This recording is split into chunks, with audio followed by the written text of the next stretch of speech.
김영환 소장님 오셨습니다. 반갑습니다. 네, 반갑습니다. 예, 고향경제사회연구소의 소장님이시고요. 오늘 또 이재명 대표가 또 잘 석방이라고 하면 안 되죠. 이 기각이 기각. 매우 유쾌하게 좀 출발을 하게 됐는데요. 네.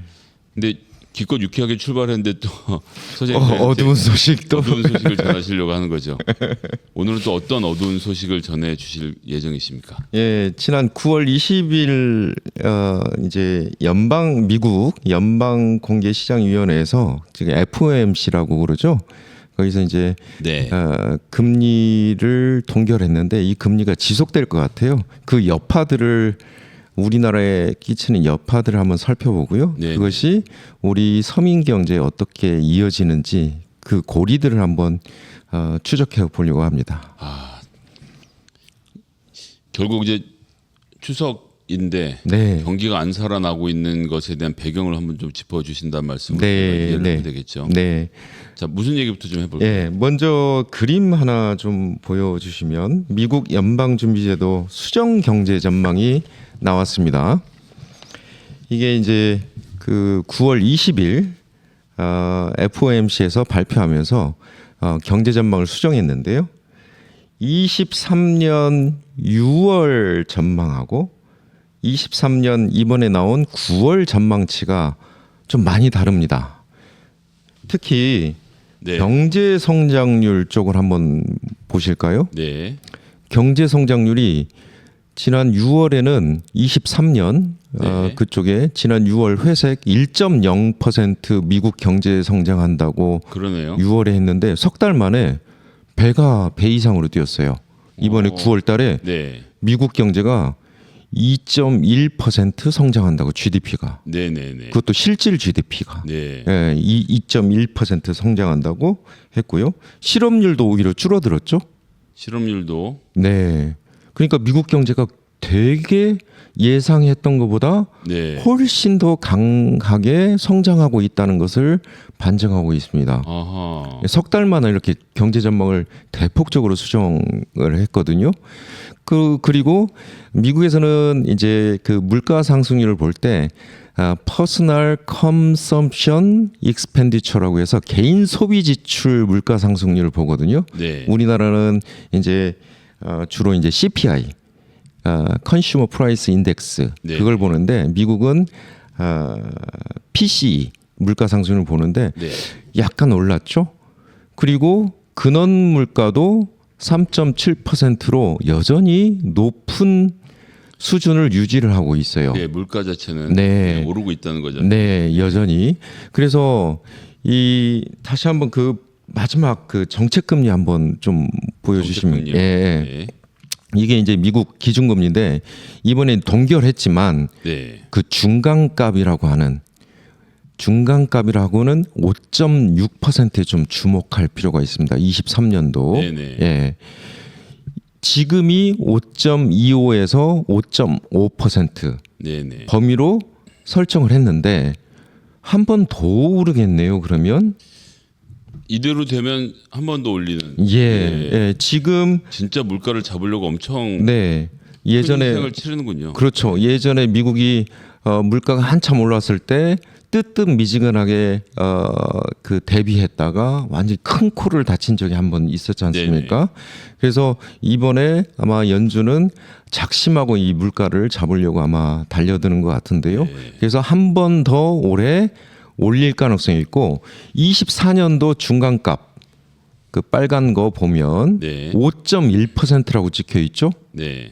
6월 달에는 4.6%라고 했는데 중간값이 올라왔습니다. 네네. 그러면 5%대의 고금리가 24년도에도 지속될 것이라고 이제 예상하는 거죠. 아, 네. 그래서 그 파월 연준 의장이 뭐라고 얘기했냐면 경제 활동이 우리가 예상한 것보다 강력하다. 물가 상승률을 2%로 안정적으로 끌어내리려면 갈 길이 멀다. 금리를 올리겠다는 거예요. 네. 이 고금리를 24년도에도 계속 유지를 하겠다. 사실 요즘 은행 네. 다니시는 분들은 이 저금리가 지난 한 20년 동안 있어서 네. 야, 뭐 금리가 오는 너무 높은 거야, 높은 거 아니야 생각하시겠지만 연세를 드실 만큼 드신 분들은 예전에 뭐 10% 넘던 적도 있잖아요. 네, 그럼요. 네. 5%라는 것이 세대에 따라서 느껴지는 감은 좀 많이 다를 것 같아요. 네. 네. 그래서 이 미국이 이렇게 고금리를 유지하면 한국은행은 어떨까요? 굉장히 고심이 크겠죠. 그러네요. 예, 제가 저번에 가져왔던 그 그래프 한번 다시 보여주시겠습니까? 이게 벌어졌죠. 점점 차이가 벌어지죠. 네, 이제 한 번 미국이 더 올리면 더 벌어지겠죠. 지금도 가보지 않은 길입니다, 사실은. 그런데 이렇게 차이가 나게 그냥 두는 경우는 잘 없었죠. 네, 근데 더 가보지 않은 길로 우리가 들어가게 되는 건데, 사실상 2% 포인트까지 차이가 날 수 있는 상황이 된 거네요. 지금. 네, 한 번 더 올리면 한 2.25%까지, 아, 네. 혹은 뭐 2.1%까지 이렇게 그 차이가 확대될 것 같은데. 그런데 장기적인 자금들 같은 경우는 빠져나갈 가능성도 그럼요. 되는 상태가 되겠죠. 그렇죠. 그러니까 이게 단기적으로 고금리가 유지된다 그러면 별로 문제가 되지 않지만 내년에도 5%대의 미국이 그 고금리를 유지한다 그러면 최소한 자금이 빠져나갈 가능성이 매우 높고요. 네. 그 다음에 원화 가치가 이제 하락하니까 네. 한국은행 입장에서는 물가도 있고 그러면 금리를 올려야 되는 또 그 한쪽 측면의 요인들이 이제 강하게 드러나는 거 아니겠습니까? 네. 근데 또 한편으로는 불안 요인이 또 있습니다. 금융시장이 지금 불안하잖아요. 뭐 부동산 PF 같은 네. 경우도 금고 제2금융권 중심으로 해서 지금 네. 망가지고 있고 건설사도 매일같이 부도가 벌어지고 있는 상황이라서 네. 정부가 어제 15조에서 25조로 긴급 자금을 넣었다는데 그 이제 대출로 우리가 돈 꺼줄 테니까 그걸로 일단 이자 메꾸면서 버텨봐라고 하는 거잖아요. 그렇죠. 구조조정을 이제 싫어하는 거죠. 지금 어떻게 보면 PF 시장이 멍들고 있는데 이걸 연명하는 거거든요. 사실 냉정하게 말하면 네. 자기들이 돈놀이 잘못해서 망하는 거는 망하게 두는 게 맞지 않나 싶은 생각도 들어요. 그러니까 일정 정도 연착륙의 구조조정이 좀 필요하고 네. 거품이 낀 것을 좀 빼는 작업들이 필요한데 윤석열 정부가 밖으로는 집값 떨어지는 것을 인정하는 듯하지만 모든 규제를 해제하면서 또 금융시장까지 동원하면서 건설사들을 도와주고 있지 않습니까? 그래서 좀 멍들고 있다 부동산 시장이. 그리고 금리를 만약에 올리게 되면 가계 대출 어떻게 합니까? 그러니까요. 서민들 이런 그 고심에 지금 한국은행이 지금 빠져 있다. 게다가 통화량을 늘리는 것 자체가 물가에 줄 영향 때문에 통화량을 못 늘리고 그렇죠. 그러니까 정부가 재정을 투여해서라도 이 공적 시장에서 자금을 굴려야 되는데 네, 돈을 풀지도 못하고 대통령은 무조건 조이라고만 하니까 네. 거기에 지금 말을 듣고 있는 형국인 거죠. 네, 맞습니다. 그래서 이게 이제 그 채권 시장에도 이제 영향을 주는데요.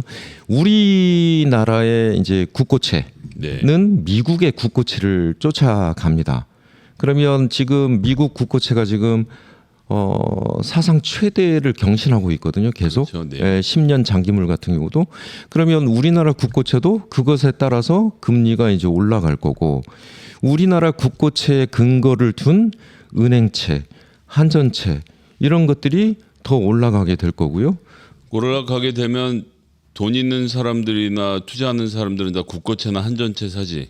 네, 일반 그렇죠. 회사채를 살 리 없고 네, 회사는 고금리에 돈을 빌리려고 해도 돈을 빌릴 수가 없고. 그래서 PF도 10% 넘게 네. 지금 이자를 물고 있는 상황인데 얼마나 버틸 수 있을지. 그러니까 한 달에 이자값만 100억씩 들어간다 뭐 이런 얘기들 막 나오고 있더라고요. 예. 네. 그래서 저는 윤석열 정부가 애초 이런 시나리오를 좀 생각하지 않았나. 그러니까 인디언 기후제처럼 미국이 고금리 상태를 지난 22년 작년부터 계속 금리를 올려왔지 않습니까? 네. 그러면 언젠가는 이 고금리 때문에 경기가 후퇴하겠지. 그러면 빨리 금리를 내리겠지. 하는 그런 바람이 있었고 그동안의 금융시장도 부동산 시장도 그런 바램 때문에 사실은 이제까지 윤석열 정부가 그렇게 움직여 와지 않았나. 예측을 하는 게 아니라 바람을 위주로. 그 인디언 기후제처럼 미국 경기 후퇴하고 저금리 시대로 빨리 넘어가라. 수사를 이렇게 하면 이재명을 잡아갈 수 있다랑 똑같은 인디언 네. 기후제가 여기저기서 횡행하는 저는 거니까. 그런 꿈이 계속 있었다. 근데 정부가 생각한 역으로 간 거죠. 네. 24년에도 고금리가 열린다. 그러네요. 예. 그러면 한국은행이나 정부 입장에서도 대단히 곤란한 상황에 처할 거고 여기에 따른 금융시안도 되게 불안해질 것이 자명하다. 네네. 이런 말씀을 좀 드리고 싶고요. 그리고 그 다음 표 한번 좀 봐주시면 이제 8월 소비자 물가가 좀 나왔습니다. 네. 그래서 소비자 물가 우리가 저번에 나왔을 때 2.3%라고 해서 조금 떨어졌다. 근데 다시 올랐네요. 네, 1% 가까이 올랐습니다. 아이고. 왜냐하면 석유, 가스 네. 이게 다시 오르고 있지 않습니까? 그렇죠. 네, 그래서 근원 물가는 유지되고 있습니다. 3.9%. 근데 여전히 4% 가까운 높은 근원 물가예요. 그러면 한국은행 입장에서도 이 물가 때문에 되게 그 안에서의 요인들이 있죠. 금리를 올려야 되는 요인들이 있겠죠. 왜냐하면 물가라는 것은 모든 사람들의 고통이지 않습니까? 그렇죠. 예. 그럼 뒤에 잠깐 제가 또 한번 설명을 해드릴까요? 예. 이게 경향신문에서 최근에 이제 나온 제가 그래프를 실질 임금 증감률 추이. 네. 그러니까 실제로 물가까지 고려해서 임금이 맞습니다. 얼마인지를 보는 건가요? 물가가 오르면 이렇게 실질 임금이 떨어지는 거거든요. 네. 뭐 여러 가지 요인들이 있습니다만 윤석열 정부의 경제적 운영, 수출, 뭐 여러 가지 경제 상황들도 있지만 물가를 반영한 실질 임금은 윤석열 정부 23년 1월부터 6월까지 계속 2월 빼놓고는 마이너스 구간에 있었다. 예, 그래서 상반기에 1월에서 6월까지 보니까 네. 실질 임금이 1.5%나 감소를 했어요. 그러니까 이게 상용 노동자 대상으로 한 거거든요. 1인 이상 전체 사업자 네네. 전수 조사를 고용노동부가 한 거거든요. 네. 그러니까 노동자들은 실질 임금이 상반기에는 다 1.5%씩 감소를 그러니까 했다. 작년보다 줄어든 거죠. 줄어든 거죠. 네. 물가 등을 고려하면. 네, 물가를. 그래서 제가 저번에 통계청에서 가져온 이거는 가계 실질 소득이거든요. 네. 이건 샘플 조사라고 했지 않습니까? 네네. 이 실질 소득이 윤석열 정부 들어와서 집권하자마자부터 맞아. 미친 듯이 떨어지는 네, 거예요. 마이너스 3.9%. 이게 올랐던 이유는 그 전에 이제 코로나의 여파였던 거고. 그렇죠. 예, 코로나 예. 여파가 사라지고 나니까 바로 그 다음부터 급전직하로 떨어져 갖고 지금 실질 소득 같은 경우는 마이너스 3.9까지 네. 곤두박질 쳐 있는 상태네요. 네, 이게 그 일맥상통하는 부분이 있죠. 통계청 조사하고 고용노동부 그러네요. 조사하고. 그래서 우리 가게는 실제 정말 살림살이가 후퇴하고 있다. 말 그대로 빠듯해지. 예, 지출할 게 지출하고 싶어도 이제 쪼여야 된다. 예, 근데 팍팍한. 최저임금 올리려고 하면 네. 정부에서 또 그 난리를 치면서 안 된다고 하고 네, 막고 있고 네. 물가는 오르고 네, 맞습니다. 금리는 오르고 맞습니다. 서민들만 죽어라 네. 하는 거네요. 네, 맞습니다. 그 다음 표 보시면 이게 이제 한국은행의 고민입니다. 이게 지금 홍성국 의원실에서 요즘 국감이니까 네. 좋은 자료들이 좀 많이 나오고 있거든요. 네. 이게 자산 규모 1조 원 이상 저축은행 32곳 연령대별 신용대출입니다. 아 신용대출. 예, 신용대출. 신용대출 1금융권에서 못 받으면 신용대출을 2금융권으로 가야 되잖아요. 그렇죠. 그러면 10% 후반대입니다. 이자율이. 이자율이. 네. 예, 이런 고금리를 이쪽에서 이제 받는 이 연령대를 보면 네. 이제 신용대출 차주수 한번 볼까요? 네. 차주수라는 말은 뭔가요? 빌린 사람들. 네. 이게 돈을 빌린 사람들 그렇죠. 숫자네요. 예, 그래서 단위가 10,000명입니다. 30대 쪽 보면 22년 6월 말에 47만 6천 명이었는데 네. 23년 6월 말에 보니까 49만 6천 명으로 늘었죠. 늘었네요. 1금융권에서 2금융권으로 수요가 이제 늘어난다. 사실상 내쫓기는 거죠. 그렇죠. 네. 자, 40대 한참 왕성하게 경제 활동을 해야 되는 40대 늘었죠. 늘었네요. 차주수가 늘었죠. 50대 이제 안정적으로 생활하는 50대 늘었죠. 더 늘었네요. 네. 그래서 나머지 연령대 빼놓고는 30대, 40대, 50대는 차주수가 다 늘었다. 여기를 찾는 곳이 많아졌다. 고금리를 찾는 곳이 많아졌다. 10몇 %의 금리를 감내하고라도 돈을 빌려야 되는 처지에 있는 사람들이 그렇죠. 3, 4, 50대에서 다 늘었다는 얘기예요. 다 늘었다. 그 다음에 신용대출 연체율 한번 그 표를 다시 한번 볼까요? 네. 연체율이 늦는 데는 어딜까요? 20대가 20대가 늘었습니다. 왜냐하면 연체율이 늘 수밖에 없죠. 네. 왜냐하면 20대는 막 사회생활 초년생들 아닙니까? 그렇죠. 벌이가 사실은 30대, 40대, 50대만큼 그렇게 크지는 않으니까 네. 많이 늘었습니다. 다른 연령대보다 특히나 20대와 60세 이상 그쪽이 많이 늘었거든요. 네. 네, 50대도 좀 늘었고요. 다 늘었습니다. 늘긴 늘었는데. 아이고 뭐 어디 앉는 데가 없네요. 예, 근데 20대가 특히나 위험하다 지금. 1금융권에서 2금융권 내쫓기고 2금융권에서 연체까지 가 있으면 사실상 경제 활동이 어려워지는 분 맞습니다. 봐야 되는데 예, 맞습니다. 이게 우리나라에 지금 약한 고리로 가계의 약한 고리로 작동을 할 것이다. 네. 한국은행이 만약에 금리를 올리면 이곳에서 서민 가계에서 특히 약한 고리를 타고 무너진 가게들이 많이 속출할 거다라는 부분이 하나고요. 두 번째 이것도 제가 기사에서 좀 뽑은 건데요. 제목만 한번 보실게요. 중소기업 2분기 비은행권이 이제 2금융권이거든요. 그렇죠. 예.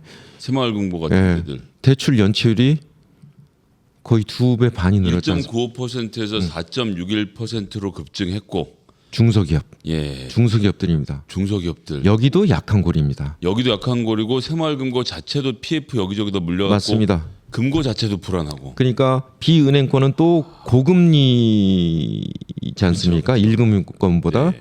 그래서 아마 중소기업은 뭐 담보도 좀 제공했지만 아마 그 기업의 신용으로 보증으로 이게 지금 한계 상황에 내보려고 네, 계속 늘어나고 있다라는 거고요.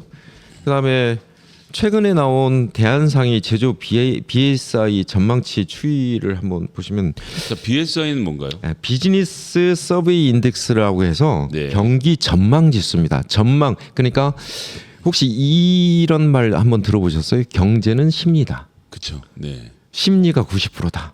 네, 그러니까 좋아질 거다라고 모두가 생각하면 생각하면 좋아집니다. 좋아지고 예. 돈도 쓰고 그럼 또 예. 좋아지고. 네. 네. 안 좋아질 거라고 그러면 지갑을 닫고 실제 경제가 안 좋아지고 모두가 그렇게 생각을 하면 네. 근데 최근에 대한상공회의소가 4분기 제조업 경기 전망 지수 BSI를 조사해서 발표했는데요. 떨어졌죠. 예.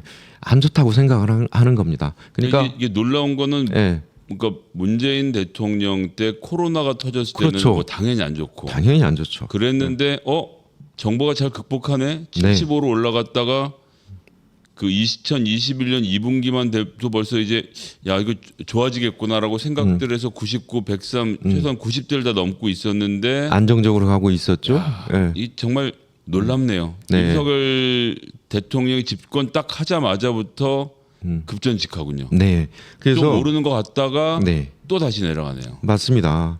그래서 이게 이제 BSI가 100 이상이면 경기를 긍정적으로 보는 거고 네. 100 이하면 부정적으로 보는 건데 좀 부정적인 요인들이 너무나 크게 보이죠. 그리고 여기서 또 중요한 것은 함께 조사한 게 있는데요. 내수 기업들은 90에서 84로 떨어졌는데 네. 수출 기업은 94에서 83으로 더 떨어졌어요. 그러니까 수출 기업들은 더 경기가 나쁘다고 4분기가 본인들이 이렇게 느끼고 있는 그렇죠. 4분기가 경기가 더 나빠질 거라고 예상을 하는 거죠. 아니 뭐 한미 굳건한 동맹으로 수출 늘리겠다고 큰소리 뻥뻥 치더니 제가 표 보여드리지 않습니까? 중국 수출 마이너스, 미국도 수출 증가율이 줄어들고 있고 마이너스로, 일본조차도 마이너스로 줄어들고 있고. 예, 그것을 현장에 계시는 분들은 체감을 하고 있는 거예요. 그럼요. 그래서 10곳 중에 6곳은 올해 세웠던 영업이익 목표를 달성할 수 없다고 답하고 있습니다. 이런데 정부는 아직도 상저하고를 외치고 있고. 그렇죠. 정신 나간 사람들 아닌가 싶어요. 그놈의 고는 없고요. 이게 대한상공상입니다. 네. 예, 정부 사이드 아닙니까? 그러니까요. 예. 가장 친정부적이고 예. 친기업적인 분들이 보시기에도 예. 지금 현재 상황이 굉장히 불안하고 네. 좋아질 것 같지 않다라고 예. 절망적으로 보고 있는 거죠. 예, 그래서 이 미국 고금리의 장기적인 추세와 네. 한국의 현재 경기 상황, 물가 상황, 그리고 한국은행이 금리를 올려야 되는 요인, 그런데 이 정부는 아무것도 하지 못하고 그냥 고금리 시대가 빨리 끝나기만을 기다리는 기우제만 치르고 있다. 미국만 쳐다보면서 네, 미국 경기가 안 좋아지기를, 저금리 시대가 빨리 오기를. 네, 국방도 미국만 바라보고 경제도 미국만 바라보고 다 그래서 기우제군요. 이 정부는 사실 경제를 이 정부한테 맡겨야 되나? 도대체 책임도 없고 또 수습할 그런 자세도 안 돼 있고 네. 태도도 안 돼 있고요. 저 예산안 우리가 받듯이 정부라도 마중물 역할을 좀 해줘서 이 경기 상황을 빨리 극복을 하든. 근데 세수는 펑크나 있고 부자 감세는 해놨죠. 그러니까 참 암담하기만 하다. 간밤에 기쁜 소식은 좀 있었지만 네, 참 듣고 있기가 너무 힘드네요. 네. 이것으로 인해서 고통받고 계실 우리 서민들 생각하면 네. 기업체 운영하시는 중소기업 사장님들도 얼마 지금 맞습니다. 고통스러우시겠습니까? 제가 중소기업 CEO 연합회 그 모임을 16년째 하고 있는데요. 네. 정말 힘들어하시는 분들이 너무나 많다. 현장에서는 우리가 표로 보는 것과 네. 실제 현장에서 자영업자, 중소기업들 실제 만나는 것은 체감이 다르다. 그분들은 정말 어디서 보증 좀 더 해서 지금 이 기업을 꾸려나가기가 정말 힘들고 어려운 바쁜 상황이다. 예. 그래서 윤석열 대통령 저는 네. 진짜로 제가 벌 줄 수 있다면 네. 법카 뺏고 특활비 뺏고 내가 대통령 월급으로라도 한번 살아보라고 하고 싶어요. 그러니까 뭐 네. 그건 안 뺏을 테니까 네. 자기 월급 안에서 규모 있게 오늘 점심은 소고기 먹고 싶으면 소고기 먹는 게 아니라 내가 통장에 얼마 있는지 생각하면서 돈 쓰는 거라도 한번 해보면 이렇게는 안 하지 않겠습니까? 그 구형을 그렇게 할까요? 자기 월급에서만 지출하기? 그게 체감하게? 구형이라는 게 참 네. 말이 안 되면서도 네. 아이러니한 현실입니다. 네. 여기 보타리님이 구형 네. 세게 해주셨네요. 뭐를 술을 뺏어야 돼요. 술을 뺏어. 예. 가능할까요? 네. 예, 뭐 진저님 청년 예산도 다 없앴다고 하고 네. IWS님 기업들 실적이 계속 나빠지면 이제 고용이 줄어들어서 네. 계속 수축될 거다. 네. 아이고 다들 뭐 눈팅님 전 국민 다 힘들어졌고 예. 네. 다들 뭐 네. 장탄식만 저희가 배우면서도 항상 속상한 시간이 아닌가 네. 생각이 드네요. 정말 좋은 뉴스가 제대로 나오지 않는 네. 그런 경제 상황인 것 같습니다. 이 정부를 정말 3년 반을 더 믿고 가야 될지, 아마 현장에서는 지금 탄식이 계속 나오고 있는데 네. 이 정부에 어떤 빛이 있을까? 이재명 대표, 한동훈 장관이 국회에서 체포동의안 설명할 때 네. 그 한 20-30분 동안 그걸 다시 한번 보고 싶어요. 예, 어저께 기각된 네네. 그 내용과 비교하면서 이 사람 책임져야 되지 않나요? 전 사람이 100명 넘게 죽어도 책임지지 않는 정부에서 야당 대표 사냥에 대한 책임을 묻겠습니까? 예. 뭘 말하기도 피곤한 정부가 아닌가라는 생각이 좀 드는데요. 여튼 뭐 그럼에도 불구하고 이제 추석이고 하니까요. 우리 네. 또 고향경제연구소 김영환 소장님 추석 인사도 저희 독자들에게 한마디 해주시는 걸로 마무리하도록 하겠습니다. 네, 제가 이제까지 한 12번 이렇게 우리 김성애 소장님과 방송을 한 것 같은데 좋은 뉴스를 못 드려서 정말 죄송하고요. 이번 추석에는 힘내라 추석, 힘내라 우리 가족 이렇게 한번 돈독한 추석 명절 이렇게 보내시기 바랍니다. 저도 잠깐 책 쓰는데 요즘 네. 책 쓰는데 한 6일 정도. 언제 나옵니까 책은? 책은 한 11월 11일 정도 제가 한번 출판 기념회를 하는 거 보니까 또 큰 뜻을 품고 또 예, 제가 책 나오면 또 책 소식도 함께 전해드리도록 하고요. 감사합니다. 여하튼 이제 김영환 소장님 추석 명절 잘 보내시고 다음 주에도 또 우울한 소식으로 오셔서 또 제가 알아야 대처할 수 있으니까요. 다음 주도 잘 부탁드리겠습니다. 감사합니다. 감사합니다. 고맙습니다.